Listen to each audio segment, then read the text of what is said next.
ये आकाशवाणी है।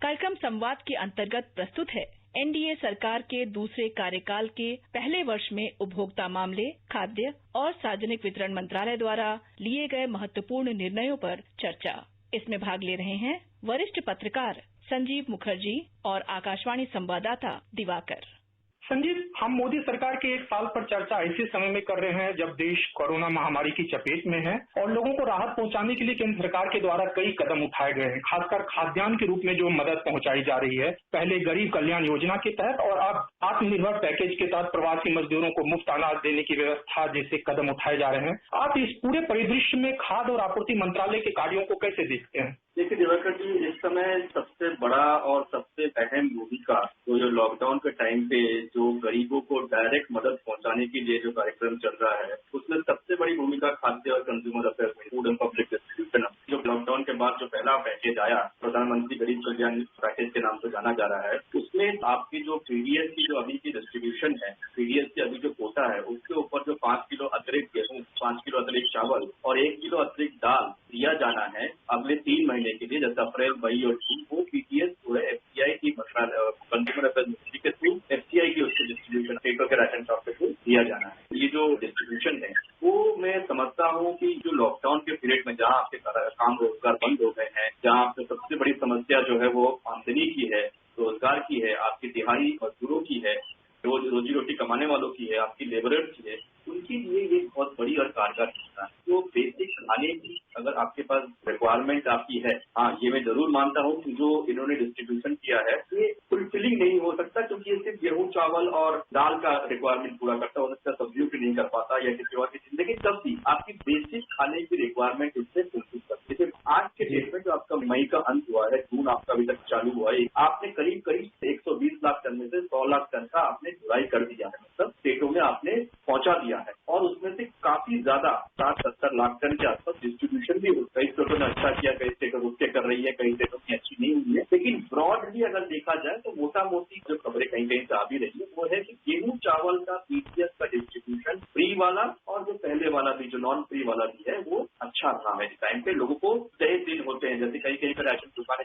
9 तारीख से खुलती है, कहीं 15 तारीख से खुलती है, वो उससे पहले खुलने लगी और लोगों ने खाना लिया है। अब इसमें समस्या ये है कि कई जगह पे जो लोग ऑब्जेक्शन उठाते हैं वो ये है कि राशन की जो कार्ड होल्डर्स है वो कम है, सेंसस अभी तक हुई नहीं है, सेंसस 10 साल में एक बार होती है, तो ये जो सेंसस है जिनको कार्ड मिलता है वो 2011 के में है। एक दूसरी जिनके पास राशन का कार्ड नहीं है, घरों में रखा हुआ, जो उनके आज हाथ में नहीं है राशन का, उनके लिए क्या सुविधा है? तो उनके लिए जो आत्मनिर्भर पैकेज में अलग से 5 किलो दिया गया है, या आपके पास कोई ऐसी सुविधा नहीं है जो आप राशन की दुकान में दे सकते। मेरा मानना है कि इस लॉकडाउन के दौरान एक बहुत बड़ा काम जो है वो कंज्यूमर अफेयर्स, एफसीआई, रेलवे और पीडीएस सिस्टम ने किया, जो इस व्यवहारिकता, इसकी उपयोगिता, इसकी जरूरत और इसकी उसको दर्शाता है। 1 साल की उपलब्धियों की बात करें तो संजीव, 1 नेशन 1 राशन कार्ड एक बड़ी उपलब्धि मानी जा रही है इस मंत्रालय की, और पिछले दिनों इसमें 3 और राज्य शामिल हुए जिसमें ओडिशा, सिक्किम और मिजोरम है, और अगले साल मार्च के महीने तक इसे पूरे देश में लागू करने की बात चल रही है और योजना है। आप कैसे देखते हैं कितना कारगर होगा ये, खास करके जो खाद्यान्न वितरण की प्रणाली है पूरे देश में उसको मजबूत करने और प्रभावी बनाने में? देखिए, 1 नेशन 1 राशन कार्ड का कॉन्सेप्ट क्या है? जिसके पास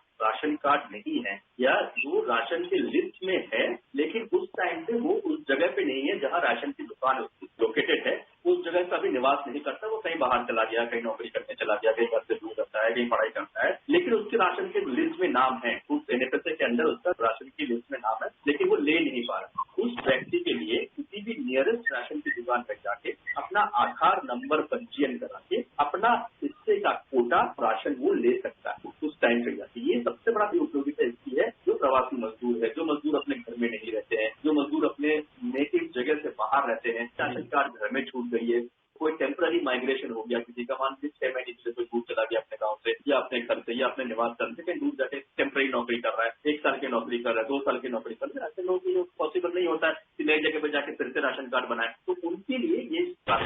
सबसे बड़ा जो इसका जो रिक्वायरमेंट है वो ये है कि इसमें सेंट्रलाइज पोर्टल और सेंट्रलाइज मैनेजमेंट सिस्टम अभी काम चल रहा है, जिससे क्या होगा कि मान लीजिए अगर मैं सपोज फॉर एग्जांपल मैं यूपी में रहता हूँ, मैं आज के डेट में आंध्र प्रदेश में नौकरी कर रहा हूँ, मेरी राशन की दुकान जो है उत्तर प्रदेश में है, जहाँ पे मैं जिस लिस्ट में जो राशन की दुकान की लिस्ट में मेरा नाम है, पर मैं वहाँ से राशन नहीं उठाता हूँ। तो अगर आंध्र प्रदेश से किसी भी राशन की दुकान दुकान से मैं अपना राशन उठाना चाहता हूँ महीने का, क्योंकि मुझे आज जरूरत पड़ गई है, मैं इसको जाके वहाँ परचेज कर सकता हूँ। तो अगर कोई सेंट्रलाइज सिस्टम होगी तो ये बता पाएगी कि अचानक उस राशन की दुकान में कितनी बढ़ोतरी हुई, कितनी रिक्वायरमेंट की इंक्रीज हुई, कितनी नहीं हुई, क्या ये टेम्पररी है, क्या ये परमानेंट इंक्रीज हो रही है, उसके अनुसार उसका ग्रेन सप्लाई करना, उसके अनुसार उसका सप्लाई मेंटेन करना, मैनेजमेंट करना, ये इंश्योर करना कि वहाँ पे वो चावल रहे जो फूड ग्रेन से वो रहे, ये इंश्योर करना कि कुछ एक्सेस के लिए जो नॉर्मल कोटा वाला उसको कम ना पड़ जाए उसमें। ये सब एक सेंट्रलाइज सिस्टम के थ्रू करने की बहुत बड़ी जरूरत है, जो काम चल रहा है। और जैसे जैसे ये चीज आगे बढ़ेगी, जैसे जैसे और स्टेट आएंगे, जैसे जैसे आधार सीडिंग होगी, जैसे जैसे पोर्टल में लोग अपना रिपोर्ट डालते जाएंगे, ये और इसको सेंट्रलाइज डेटाबेस बनाता हमें आगे बढ़ोगी। और ये ऐसी स्थिति में जब हमारे देश में लोगों को मौसम की भी मार झेलनी पड़ती है और एक बड़ी आबादी है जिसे रहने का संकट होता है और कार्ड को कैरी करना थोड़ा मुश्किल काम होता है, तरह तरह के एक बड़ा बदलाव होगा संजीव इस one nation one ration card के आने के बाद। देखिए, मेरा मानना यह है कि अगर ये one nation one ration card इस कोरोना संकट के पहले बन गया होता ऑल ओवर इंडिया में और इसकी अच्छी तरह कारगर तरीके से ये उपयोग हो चुका होता, तो ये जो हमने पलायन की समस्या देखी, ये शायद नहीं। पलायन की समस्या बेसिकली इसीलिए थी कि लोगों के पास खाने की कमी हो गई, लोगों की नौकरियां बंद हो गई, रोजगार बंद हो गए, तो लोग ये कह रहे कि हम यहाँ रह के क्या करेंगे, हमें तो कोई उधारी नहीं दे रहा, हमें तो कोई खाने को नहीं मिल रहा, हमारी तो कोई किराने की दुकान से वो नहीं, तो हमारे पास तो इनकम ही नहीं बची। तो अगर मान लीजिए ये one nation one ration card आज पूरे देश में कारगर हो गई होती, इफेक्टिव तरीके से चल रही होती, तो उस आदमी के लिए अगर वो राशन की दुकान में उसका नाम, बहुतों ने जिनसे भी हमने बात किया तो ये कहा कि हमारे पास राशन कार्ड है, लेकिन आज मेरे पास नहीं है, मेरे पास आज हाथ में लेके नहीं घूम रहा, वो तो मेरे गाँव में राशन कार्ड रखा हुआ है। तो उन लोगों के लिए ये योजना बहुत बड़ी मदद होती है। जिस टाइम पे सब कुछ आपका लॉकडाउन हो गया, जब सरकार आपको एक्स्ट्रा खाना दे रही है, ये मैं मानता हूँ कि ये बहुत बड़ी योजना है, बहुत अच्छी योजना है, और इसकी अगर अच्छी तरह से इसको इम्प्लीमेंट कर सके तो ये आइंदा इस तरह की हमारे देश में घटनाएं शायद नहीं। जी संजीव, एक दूसरी जो उपलब्धि बड़ी रही है वो उपभोक्ता संरक्षण कानून जो पिछले साल संसद से पास किया गया। हालांकि इसके कई प्रावधानों का भी पूरी तरह से लागू नहीं किया जा सका है, जिसमें कंज्यूमर प्रोटेक्शन अथॉरिटी बनाने की बात है और खास करके भ्रामक विज्ञापन को लेकर के जो आम लोगों को परेशानी होता है उसके नकेल कसने की जो बात की है, इस कानून को आप कितना कारगर मानते हैं कि जब ये लागू होगा तो उपभोक्ताओं के हितों की रक्षा में? देखिए, कंज्यूमर प्रोटेक्शन एक्ट को मॉडिफाई करने का 86 वाले एक्ट को अमेंड करने की कोशिश कई बार हो चुकी है पिछली सरकार में, तो ये सरकार को शेड्यूल में भी ये काम चालू हुआ था, लेकिन कारणवश वो आगे नहीं बढ़ पाया। तो इस सरकार आने के बाद 2014 के बाद उन्होंने काफी आगे बढ़े थे। मेरे को लगता है कि जो कंज्यूमर को प्रोटेक्ट करने के लिए एक बहुत बड़ा कारगर साबित हो, आज के डेट में इसके लिए कई तरह के ऐसे प्रलोभन हैं जो पुराने एक्ट में कवर नहीं होते, जैसे ई कॉमर्स हो गया। पुराने एक्ट में ई कॉमर्स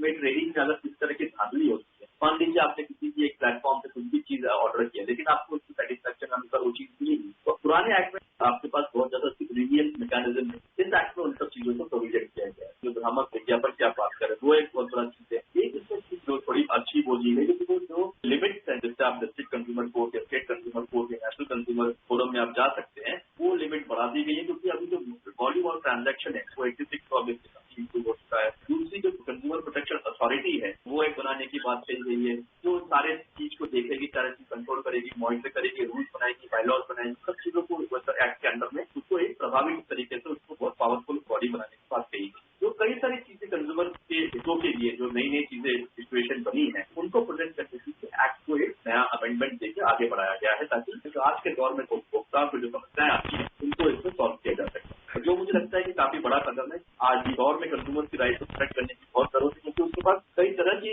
प्रलोभन है, कई तरह की लीडिंग चीजों के कई तरह के सोर्स उस प्रलोभन में गिरने की। अब जैसे एक इसमें प्रोविजन है कि जो सीनियर स्टार है या सिनेमा आर्टिस्ट है, जो किसी भी तरह के प्रोडक्ट को एंडोर्स करता है जिसमें जो भ्रामक हो, जो गलत हो, तो वो जो स्टार है, जो आर्टिस्ट है, वो भी उसमें एक्ट के अनुसार उसको लायबल टू एज ऑफेंस माना जाएगा उसका। जो बड़ी बात है, जो कोई भी स्टार होगा, जो कई स्टार हो सकता है सारी चीजों को न जानते हुए लोग इसमें इंडल्ज कर जाते हैं, उनके लिए ये एक वार्निंग होगी, एक प्रोटेक्टिव शील्ड होगी, एक काइंड ऑफ अवेयरनेस होगी। आप किसी भी चीज को एंडोर्स करने से पहले उसकी जानकारी। कई जगह होता है कि जो छोटे कंज्यूमर होते हैं उसको इन सब चीजों से इन्फ्लुएंस में आके अपना डिसीजन चेंज कर देता है। लीडरशिप में कई बार ऐसा देखा गया है कि बड़े बड़े होर्डिंग्स लगा दिए जाते हैं कि ये इस टाउनशिप में हमारे गोल्फ क्लब हो या मैं गोल्फ खेलने आऊंगा। तो इन सब चीजों को लेके जो इन्वेस्टर है या जो बायर है, जो छोटा बायर है, वो मिसलीड हो जाता है। इन सब चीजों को कंट्रोल करने से इसी तरह का संजीव, एक और निर्णय जो ज्वेलरी को लेकर के है, आभूषण और कलाकृतियों की हॉलमार्किंग को लेकर के है, लोगों को काफी शिकायतें रहती थी कि गुणवत्ता को लेकर के, ये भी एक बड़ा निर्णय लिया गया है पिछले। हॉलमार्किंग का भी बहुत अच्छा निर्णय है, क्योंकि हॉलमार्किंग जो गुणवत्ता है वो ज्यादातर अभी जो देखने को मिलता है कि वो जो बड़े रिटेल चेन है या बड़े जो ज्वेलरी शॉप में, उनमें आपको हॉलमार्किंग, लेकिन जो छोटे छोटे जो दुकानें हैं, जो ज्यादा है नंबर में इंडिया में ज्वेलरी शॉप उनमें उतनी ज्यादा गुणवत्ता को लेके उतनी ज्यादा मापदंड भी नहीं होते, लोग में अवेयरनेस भी नहीं होती, लोग में ज्यादा उसको लेके इंटरेस्ट भी नहीं होती। और दूसरी चीज ये भी कई जगह पे ऐसे भी देखना आता है कि ज्वेलरी शॉप अगर आप गुणवत्ता की मांग करेंगे तो वो आपका रेट बढ़ा देगा, तो उसमें काफी जगह आपको देखने को मिलता है कि पेंसिल है। तो जो हॉलमार्किंग का जो सिस्टम है वो इन चीजों को स्ट्रीमलाइन करेगा, लेकिन हाँ, जो अनऑर्गेनाइज सेक्टर है जो काफी बड़ा है, गोल्ड नॉलेज बहुत ज्यादा बड़ा है, उससे इन सब चीजों की बहुत सुविधा है। संजीव जी, एक चीनी उद्योग को लेकर के भी बड़ी राहत सरकार ने गत वर्ष दिया है, चाहे वो ऋण देने को लेकर और इथेनॉल की आपूर्ति को लेकर के, आप कितना सफल देखते हैं इस निर्णय को? चीनी के लिए सरकार का अभी तक का ठीक ठाक कुछ अच्छा निर्णय माना जाता है, हम मान सकते हैं, वो है कि इथेनॉल को पुश देंगे। इथेनॉल एक आपका ऐसा इंस्ट्रूमेंट है या आपका ऐसा बाय प्रोडक्ट है जो चीनी इंडस्ट्री की जो वोलेटिलिटी है, जो ऊपर नीचे दाम, ऊपर नीचे प्रोडक्शन, ऊपर नीचे सप्लाई, इन सबको थोड़ी स्ट्रीमलाइन करेगी और एक एश्योर्ड इनकम जो एरिया बढ़ जाती है, जो आपकी किसानों को 2-3 साल तक पेमेंट नहीं होगी, उन सब चीजों को सेटल करने में काफी मददगार होगी। इथेनॉल की एक तरफ से चीनी इंडस्ट्री की हेल्प में, दूसरी आप इथेनॉल इज क्लीन बायोफ्यूल, तो अगर जितनी आप इथेनॉल के इस्तेमाल करेंगे आपकी जो बायोफ्यूल जो एनर्जी है वो साफ सुथरी एनर्जी होगी, क्योंकि पेट्रोल से कम, जो क्रूड पेट्रोल भी उतनी नहीं होती है। दूसरी चीज, अगर आप इथेनॉल की जो पॉलिसी है, अब तक क्या थी, बड़ी इनकंसिस्टेंट पॉलिसी थी, कभी आपने रेट बढ़ा दिए, पॉलिसी कॉम्प्रिहेंसिव भी नहीं थी, कई सारी चीजों को आपको अलाउड भी नहीं था इथेनॉल बनाने के लिए। अब इस सरकार ने क्या किया कि एक फिक्स पॉलिसी बनाई है, कॉम्प्रिहेंसिव पॉलिसी बनाई है और डिफरेंशियल प्राइसिंग करती है। जिस तरीके से अगर आप इथेनॉल बनाओगे तो अलग अलग प्राइसिंग, तो अगर मान लीजिए डायरेक्ट शुगर के जूस से बनाया तो आपको उसकी जो ज्यादा प्राइस मिलेगा, ऑयल मार्केटिंग कंपनी को उसमें ज्यादा प्राइस देना पड़ेगा। अगर आपने बी हैवी मोलासेस से बनाया तो उससे थोड़ा सा कम होगा, अगर आपने सी हैवी मोलासेस से बनाया तो उससे थोड़ा सा कम होगा। इससे क्या होगा कि जो शुगर की कंपनी, शुगर कंपनी है, वो चीनी पे ज्यादा केंद्रित न रहे इथेनॉल पे। और इथेनॉल एक ऐसा फील्ड है जो चीनी की एक सबसे बड़ी समस्या ये है इस देश में, खपत आपकी बहुत ज्यादा तेजी से नहीं बढ़ रही। आपकी चीनी की अगर आप एवरेज पर कैपिटा कंजम्पशन देखोगे पिछले 10 साल में मोर और लेस उसके आसपास ही गिरती रहती है, बहुत ज्यादा बड़ी नहीं, क्योंकि एक लेवल ऑफ अवेयरनेस का प्रॉब्लम है, थोड़ी डायबिटिक, हम वर्ल्ड डायबिटिक कैपिटल भी कहलाते हैं, तो कई सारे लोगों ने चीनी खाना छोड़ दिया है, और चीनी की एक लिमिट है जिसके तक आप उसकी कंजम्पशन बढ़ा सकते हैं। बट इथेनॉल एक ऐसा ऑप्शन है कि जो आपको इसको, इस चीनी इस गन्ने को आप इथेनॉल के लिए ज्यादा देते, इससे क्या होगा, किसानों की जो पेमेंट अटकी रहती है, चीनी का साइकिल गिर गया, चीनी का रेट कम हो गया तो आपको पेमेंट, चीनी का एक्सपोर्ट कम हो गया आपकी पेमेंट हो गया। Ethanol will not allow you to have that. Ethanol आपकी स्टेबिलिटी ले आएगी, आपको रेगुलर साइकिल बनती रहेगी, आप इंडस्ट्री को वायबिलिटी मिल जाएगी। लेकिन इसके लिए इन्वेस्टमेंट की जरूरत है। इन्वेस्टमेंट पे इन्होंने आपको स्कीम चलाए हुए हैं जो 6,000-15,000 करोड़ का टोटल सॉफ्ट लोन की स्कीम है, वो इन्वेस्टमेंट के लिए इथेनॉल कैपेसिटी बढ़ानी पड़ेगी, क्योंकि अभी जितनी हमारी रिक्वायरमेंट है 10% ब्लेंडिंग करके 10% हमने पहला टारगेट रखा हुआ 2022 तक रीच करने का, उसको उतनी प्रोडक्शन करने की चीनी मिलों में उसकी क्षमता नहीं है। अभी उसको इसीलिए उन्होंने बढ़ाया है अपना जो सॉफ्ट लोन, चीनी लकड़ी, ethanol production capacity, storage capacity सबको बढ़ाए, ताकि हम जल्द से जल्द 10% लेंगे, 10% के बाद 15 में जाएंगे, 15 के बाद 30 में जाएंगे। तो इससे क्या होगा कि चीनी इंडस्ट्री की एक स्टेबिलिटी आती है, एक बैलेंस। संजीव, भारतीय खाद्य निगम एक महत्वपूर्ण यूनिट है इस मंत्रालय का, और पिछले वर्ष में देखें तो इसकी अधिकृत पूंजी में भी काफी वृद्धि हुई है, और वहीं केंद्रीय भंडारण निगम जो CWC है उसने भी रिकॉर्ड कारोबार किया है। तो इन दोनों जो इकाई है इसकी फंक्शनिंग को कैसे देखते हैं इस पूरे एक साल के दौरान आप? देखिए, FCI की जो टोटल FCI जिस इंटेंशन से क्रिएट की गई थी, जिस इंटेंशन से उसको बनाई गई थी, जिस मकसद से पिछले 50-60 साल में काम कर रही है, उस मकसद को इसने बखूबी निभाया है। इतना मैं मान सकता हूँ कि as per as procurement is concern, as per as distribution is concern, ration system को चलाने में, TDS सिस्टम को चलाने में FCI एक कारगर ऑर्गेनाइजेशन बनी है। संजीव मुखर्जी, आकाशवाणी से बातचीत के लिए आपका बहुत बहुत शुक्रिया।